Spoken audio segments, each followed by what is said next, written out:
उन बाल लीलाओं में गौचारण किया भगवान ने, और गौचारण में भी धेनुकासुर आदि राक्षसों का वध किया।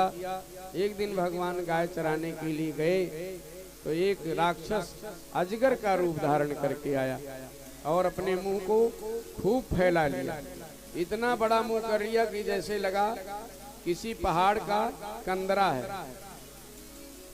जब भगवान बालकृष्ण के साथ छोटे छोटे बालकों ने, ग्वालों ने देखा तो दौड़कर कन्हैया के पास गए कि अरे कृष्णा, ये जो पहाड़ का जो खोहा दिखाई दे रहा है, कंदरा दिखाई दे रहा है, गुफा, ये तो कभी था नहीं इस जंगल के पास।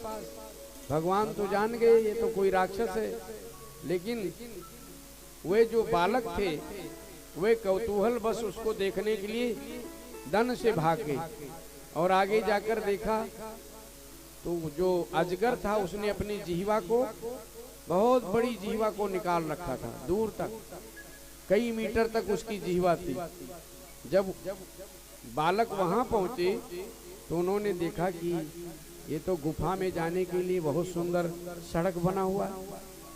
तो जब उसके ऊपर पैर रखा तो गद्दे जैसे गुलगुल लगे। तो कुछ बालकों ने कहा कि भैया, ये गुफा में जो सड़क जाती है ये इतना गुलगुल वीआईपी बनाया है, ऐसा सड़क तो अपने पास कहीं है नहीं। तो एक बालक ने कहा कि देख, ये गुफा में ऋषि मुनि तपस्या करते हैं, हमने सुना है। तो जो ऋषि मुनि तपस्या करते हैं वो इसी गुफा में बहुत साल तक रहते हैं, तो तपस्या के बल से वो कुछ भी बना सकते हैं। तो अपने आने जाने के लिए उन्होंने बढ़िया सड़कें बनाई। थोड़ा और आगे गए तो देखा जो अजगर के दांत थे, तो इतने बड़े बड़े दांत।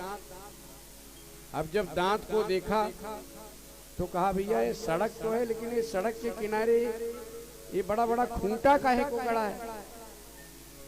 तो एक बालक ने कहा ये खूंटा नहीं, ये जो खूंटा गाड़ा है ये है कि जैसे अब गुफा में प्रवेश करना है तो जो हम लोग राशन पानी लिए हैं, कोई भोजन, कोई चबेना, कोई रोटी जो बाने हो, तो जूठन लेकर उसमें नहीं जाना हो, क्योंकि ऋषि लोग उसमें तपस्या करते हैं। तो इसको भोजन वोजन सब इसी में टांग दो अपना अपना, इसी के लिए बाहर ये गड़ा हुआ। तो अपने भोजन भी उसमें टांग दिए। और जब मुंह के पास पहुंच गए सारे ग्वाले, तो उस अजगासुर नाम के राक्षस ने सांस लिया, और जब सांस लिया तो इतना दुर्गंध आया कि जितने ग्वाले थे सारे परेशान। अरे भैया, ये दुर्गंध इतना क्यों आ रहा है? तो एक ग्वाला बोला कि देखो, ऋषि मुनि अपने ध्यान में हजारों साल तक आंख नहीं खोलते। अब इसमें कोई जीव आया होगा, अंदर नहीं निकल पाया होगा, मर गया होगा, वो तो अपने तपस्या में बैठे होंगे। चलो ऐसा करते हैं, हम लोग साफ सफाई कर देंगे, सेवा भी हो जाएगा। और जैसे ही अंदर गए वैसे उस अजगर ने अपना मुंह बंद करने लगा। और जैसे भगवान ने देखा कि देखो हमारे भोले भाले साथी, मेरे जो ग्वाले हैं, देखो अजगर के राक्षस के मुंह में जा रहे हैं। बोलो शंकर भगवान। भगवान को अपने भक्तों की बड़ा ध्यान रहता है। भगवान दौड़े दौड़े आए और स्वयं भी उन ग्वालों के साथ उस अजगर के मुंह में चले गए। और फिर उसके जो श्वास की रंध्र थी, उस श्वास श्वसन रंध्र को ही बंद कर दिया भगवान ने।